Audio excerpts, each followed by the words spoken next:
Hello' everyone, বহুত দিনৰ মূৰত মই আজি চাপৰিৰ ফালে এপাক ফুৰিবলৈ ওলাই গ'লোঁ। কিনো হ'ল কৈ আছোঁ ৰ'ব। মোৰ পিছে গাড়ীৰ শব্দ শুনি বৰকৈ আমনি পাইছোঁ। এই সেউজীয়া ৰংবোৰ দেখিছে মনটো কিবা শান্তি যেন অনুভৱ হৈছে, ক'বলৈ ভাষা নাই, ইমানেই ভাল লাগিছে। আৰু লগৰকেইজনৰ লগত কথা পাতি ভিডিঅ' কৰি ফটো মাৰি আগবাঢ়ি গৈছোঁ। আমি ইমানেই পিছ পৰি গৈছিলোঁ, ফুলত বহুত দূৰ আগবাঢ়ি গ'ল। আৰু মোৰ মাত্ৰ সেউজীয়া ৰংবোৰে চাই থাকিবলৈ মন। আৰু দেখিছে নহয়, খুৰীহঁত একা বেকা বাটেৰে আগবাঢ়ি গৈছোঁ, ময়ো পিছে একা বেকা বাটেৰে আগবাঢ়ি গৈছোঁ। আহি পালোঁ এটা ডাঙৰ পুখুৰীটোৰ পিছে পানী ইমানেই বাঢ়িছে, দুয়োজনী পিছে পানীত খেল লগালোঁ, মই পিছে নানামিলোঁ।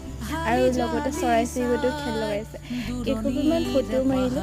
সময়টো যে কেতিয়া পাৰ হৈ গ'ল গমেই নাপালোঁ। লাহেকৈ আমাৰ ঘৰ উভতিবলৈ হ'ল।